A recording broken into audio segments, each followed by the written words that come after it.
Coming up next on The Voice of Alabama Politics, our special guest, Greg Cochran from the League of Municipalities. Also, APR's Chip Brownlee breaks down the COVID data. And the legislature steals the people's money, in my opinion. Billy, Stay way up. Oh, Jesus, God. We're in trouble. Stay calm, Eddie. They'll be Come out. on. Johnny. Hold on, Eddie. Petty thugs, petty criminals. All this and much, much more coming up next on The V.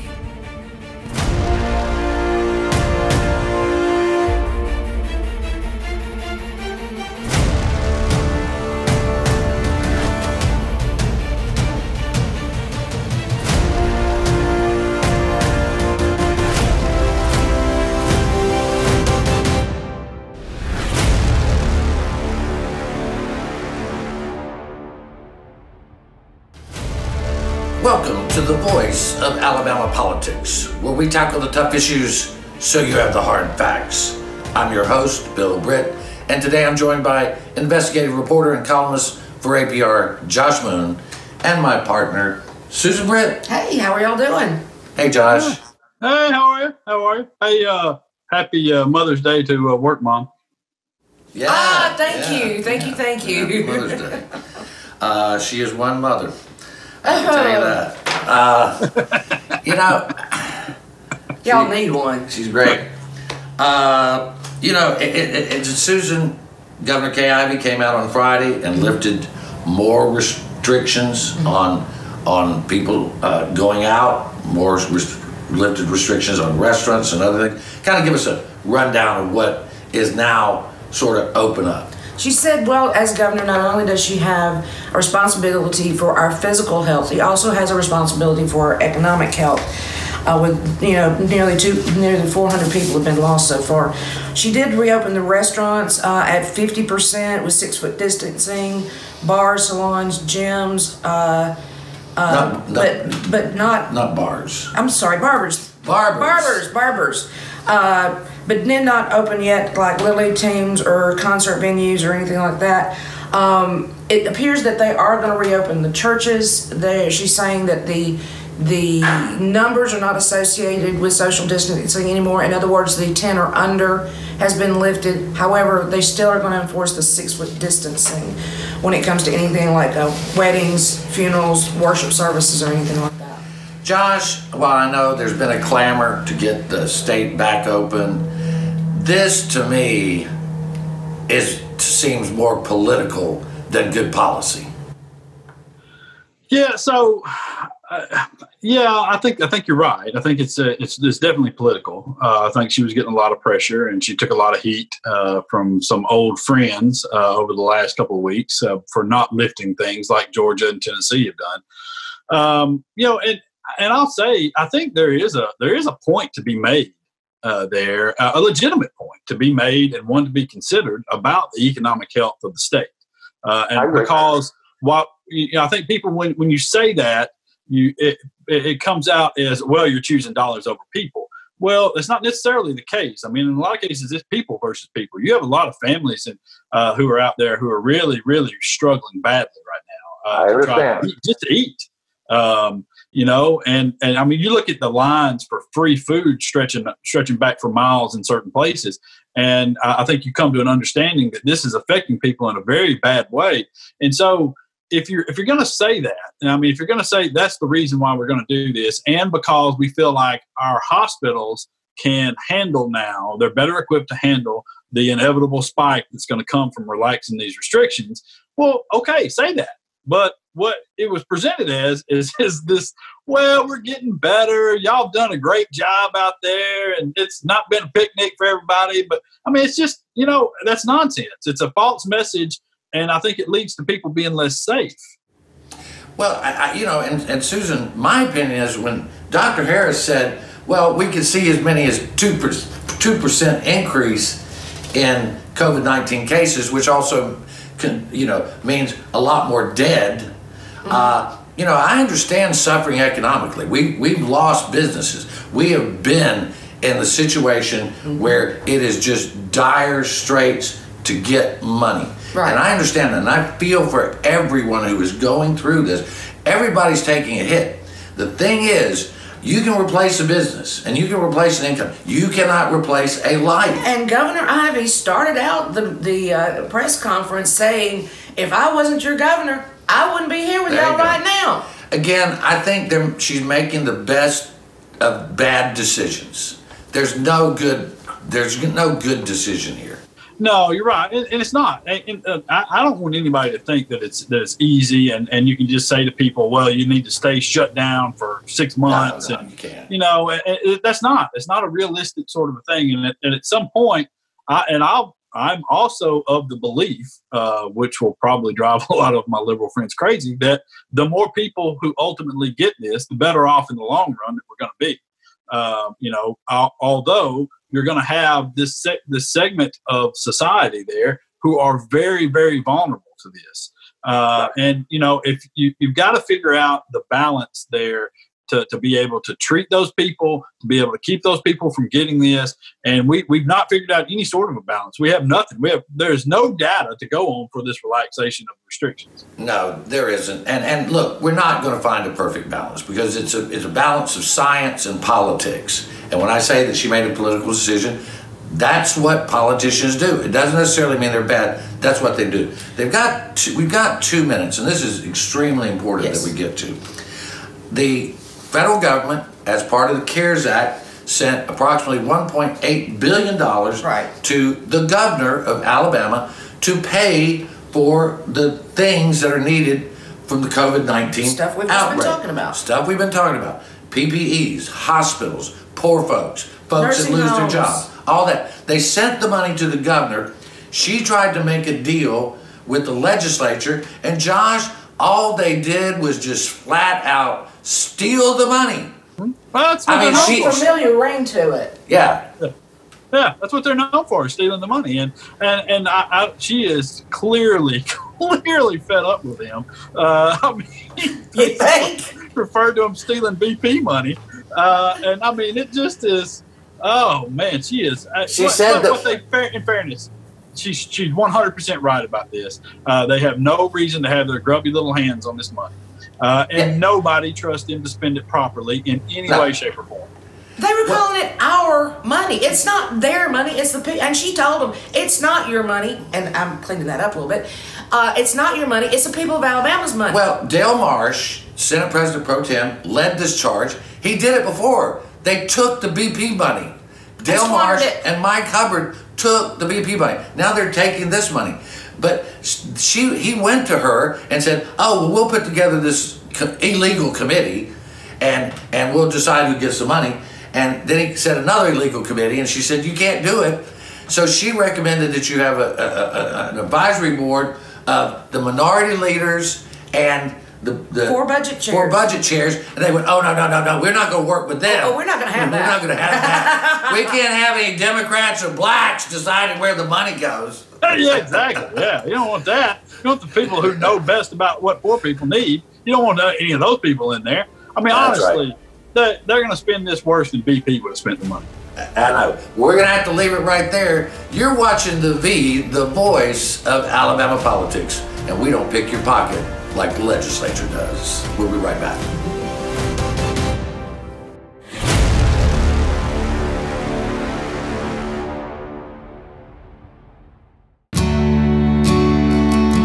Today is a unique day, and it's far bigger than we think, because there are many different kinds of mothers, and all are being honored today. For the mother who's chosen to stay at home while her children are little, may your patience be great and your influence even greater. For the single mom who never planned on doing this alone, may you be consistently strengthened by your Heavenly Father, and may you hear His voice singing over you. For women who have no biological children of their own, but who mother younger women as mentors, may you understand your role as a calling from God and as a transformation of their hearts. Today is a unique day, So for all the mothers we mentioned, and even those we didn't, be blessed, be honored, be filled with joy. You are making the world a better place because you're filling it with a love that only a mom can give.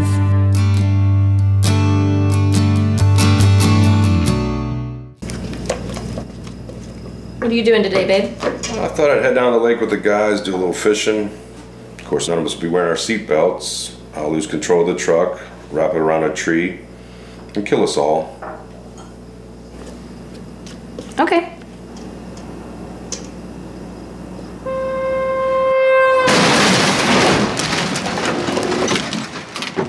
Drive safe, Alabama. A message from your Alabama Department of Transportation.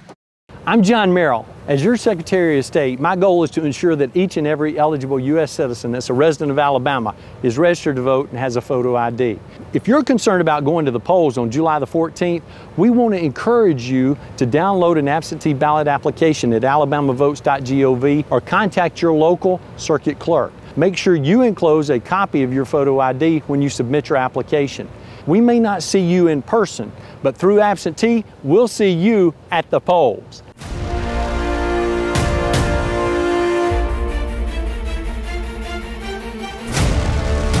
Welcome back to the voice of Alabama politics. Our special guest today is Greg Cochran, Deputy Director of the Alabama League of Municipalities. Welcome, Greg. Hey, Greg. Welcome. Thank you, Susan and Bill, for having us on the show today. It's great to have you on.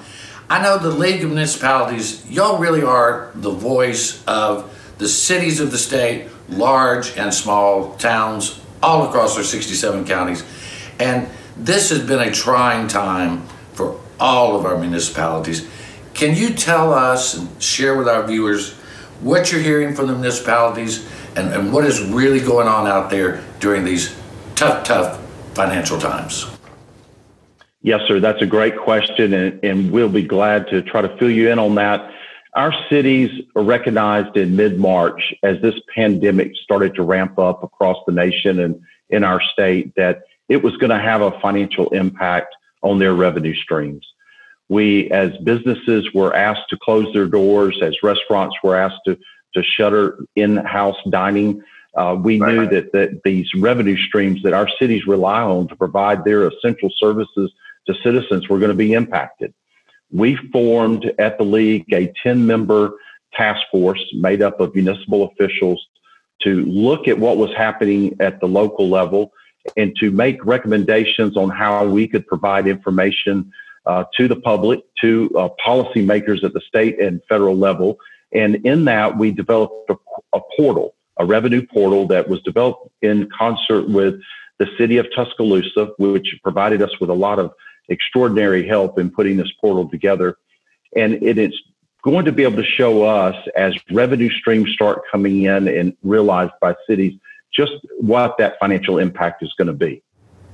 And that was a brilliant idea. I mean, the technology meaning that cities could put in the actual revenue numbers that they were seeing so that you guys could go to the state lawmakers, you could go to Congress and say, hey, these are the real numbers. Am I correct in that? Yes, sir. We felt it was extremely important to be accurate and transparent, and putting this portal together, allowing each city to input those numbers from their main revenue streams, which are sales and use tax. It's lodgings, rental, motor fuel, and occupational. Those are the revenue streams cities rely on to provide those essential services. And this gives us that accountability and transparency that our congressional leaders, our state policymakers are wanting from us.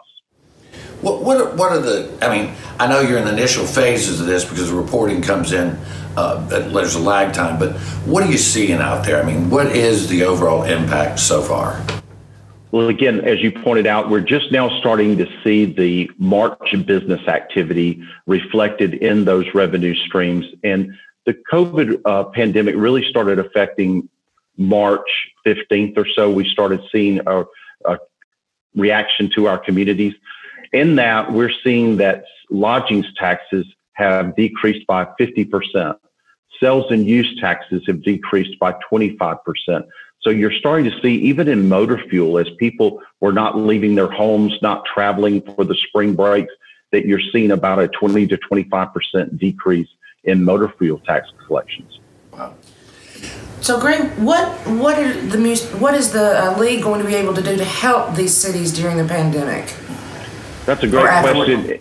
That's right. And what we're doing with this information as we continue to gather it, it gives us that good data to talk to our policymakers at the state and federal level to identify the actual needs that our cities are having. Because it's our opinion that without the foundation of the city being economically healthy, it doesn't matter how much money Congress and the state puts towards the business community, because there's not a foundation for them to build upon.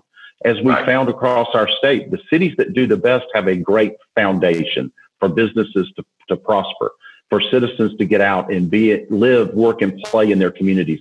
And so making sure that cities have these funds to provide the essential services that allows the business community to be successful and allows for citizens to live, work, and play in the manner in which they want to, that's the recipe for success, in our opinion. There have been at least 3 stimulus packages come out of the federal government so far. We would imagine that there will be another one that's forthcoming. What does the league really need for Congress to do? Well, we have had over 40 conference calls over the last 8 weeks. That's been with the National League of Cities, the White House, our congressional delegation, with the governor. We serve on the governor's task force, the lieutenant governor's task force. Again, in creating this environment, we have found that getting them accurate information, which is what this portal is going to help us to do, and so we can ask for them to help us with legislation that would put money back into the community foundation to help us resupply this revenue loss that we've suffered across our state. And it's impacting our cities differently. Gulf Shores is going to be impacted differently than Troy, Alabama. And that's why we thought it was important to have this portal put together where they could put their individual cities' resources to that portal and share that with the elected officials. Your team has stayed on the job. I know we're in contact with you at least on a weekly basis, it seems like. Y'all stayed on the job and you put in a lot of hard work. Do you feel like you're starting to see the kind of positive results, or at least the kind of information that you need, that we can have Alabama's future be brighter and more hopeful than it is right at the moment? Yes, sir, I do. As we have participated in the governor's task force, she's very intentional about reopening the economy based on good health data. And I think that's the important thing as we move to reopen our economy, that we do it in a very thoughtful way, a very strategic way, so that we don't have a surge appear that would scare consumer confidence. In our calls with the congressional delegation, they have been very receptive in understanding the needs of our municipalities, and our municipal leaders, I have to give them credit. They've been great in communicating with both the state officials and the federal officials on these needs and how they can all work together to put our economy back to where it was before this pandemic occurred.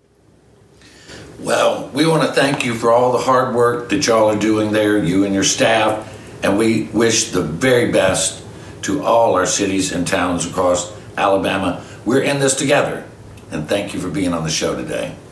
Bill, Susan, thank you for always reaching out and getting our perspective. We appreciate the opportunity to be on your show today.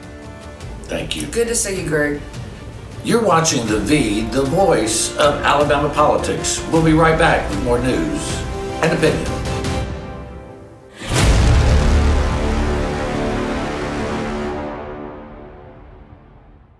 I'm John Merrill. As your Secretary of State, my goal is to ensure that each and every eligible U.S. citizen that's a resident of Alabama is registered to vote and has a photo ID. If you're concerned about going to the polls on July the 14th, we want to encourage you to download an absentee ballot application at alabamavotes.gov or contact your local circuit clerk. make sure you enclose a copy of your photo ID when you submit your application. We may not see you in person, but through absentee, we'll see you at the polls.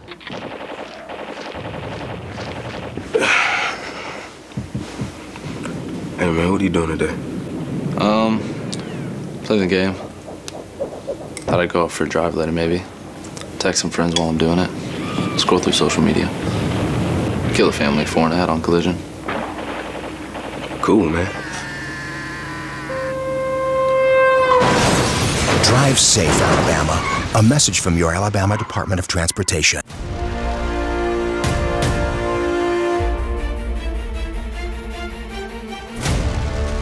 Welcome back to the voice of Alabama politics. We're joined now by Chip Brownlee. Chip, you have become the guru of numbers, graphs, and tracking the COVID-19 virus as it's spread through our state. I got to tell you, I get so many compliments. I'm like, he's my boy. That's my boy. That's Chip. Taught him everything he knows. We do. But you have done such an amazing job. And what just help our viewers understand why tracking these numbers are so important and how it helps save lives and inform the government on decisions it's making. Yeah, hey Bill and Susan, I'm glad to see y'all. I just hate I can't see you in person. It's been too long because of this. Yeah. The data is important for a lot of reasons. First of all, I mean, Governor Ivey and State Health Officer Dr. Harris have said that they're basing all of their decisions based off of this data. It's also important that people know what the data says, I think, to make their personal decisions about how to go about, their daily lives, especially at this point. On Friday, Governor Ivey loosened even more restrictions. A couple of weeks ago, she lifted the stay-at-home order. So now people do have a lot more, personal freedom to leave the house and go out and do things. And with that comes the risk of exposure to the virus. I think the data is clear on one thing, which is that the virus is not gone. It's still here. It's still a threat. Governor Ivey said that. State Health Officer Dr. Scott Harris has said that.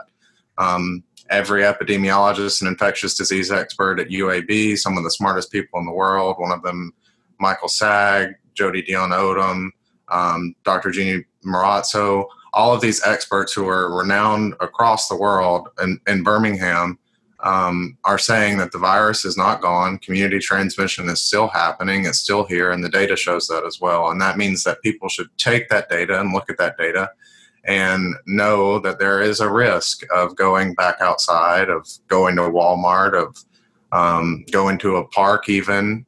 There is some level of risk to all of those activities, and people should definitely take that into account going forward.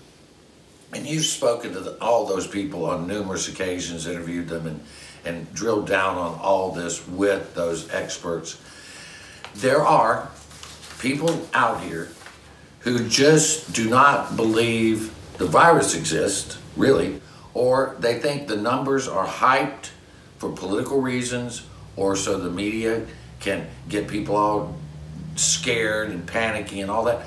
But the numbers aren't fake. If anything, they're lower than what they really are. But how do you address that? I mean, how do you say, look, these are real people that are sick and dying and have been infected? I mean, how do we teach people this? So when I think about the data that we get about COVID-19, there are different pots that I like to put the data in. One of them is the number of confirmed cases. That one, when you look at that data, we reached some kind of peak in early April. I often use quotes around peak because it's more like waves instead of a peak. Confirmed cases are a good thing to look at, of course. I mean, that's the top line number that everybody looks at. But one thing we know about this virus is that a huge percentage of the people who get this virus are asymptomatic, which means they never show symptoms, or they're pre-symptomatic, meaning that they will at some point show symptoms, but are not yet, but are still able to give the virus, infect other people. And you've written about this, I've written about it, I've talked to epidemiologists about it. We've looked at cases in New York where something like 80-something% of one study was asymptomatic but still able to infect other people. There's the U.S. Aircraft carrier Theodore Roosevelt, where it's like 60-something% of the cases were asymptomatic. It might have been higher, I can't remember. But what that means is that there is a huge, that we're not even capturing all the numbers. So it's not even that the data that we have is overhyped or it's higher than reality. The reality is that the data that we have is much lower than the reality of the situation on the ground. So that's one thing I want to point out to people. The other thing is that there is data that we can look at that shows, the effect of the virus in more absolute terms. That's more sure than even the confirmed cases. So something that we can look at is hospitalizations. Those are still trending up. They're higher than they were in early April. That, there's some wiggle with the confirmed cases because it all depends on how many people we're testing.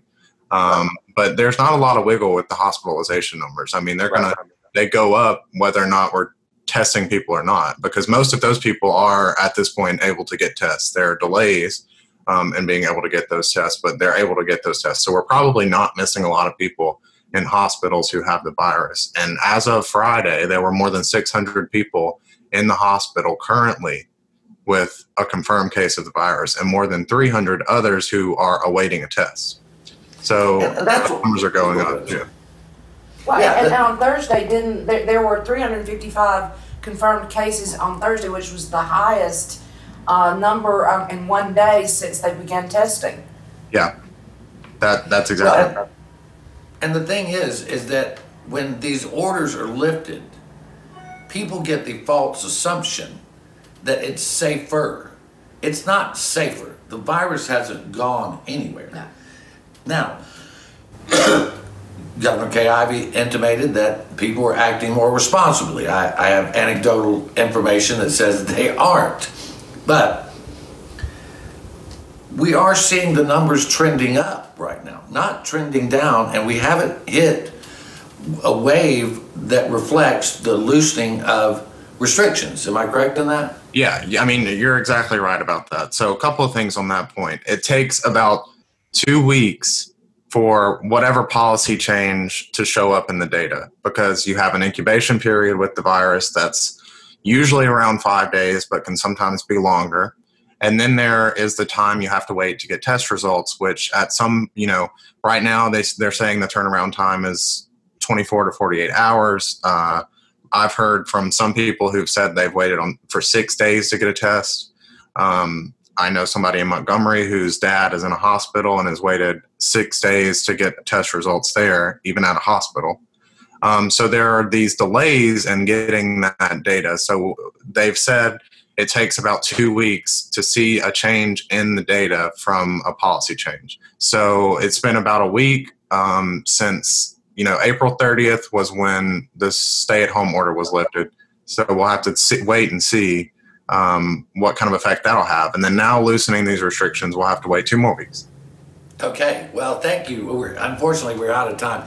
I do appreciate all the hard work you're doing for the folks of Alabama and at APR. We're awfully proud of you. And we're very proud of you. Thank you. Thank you.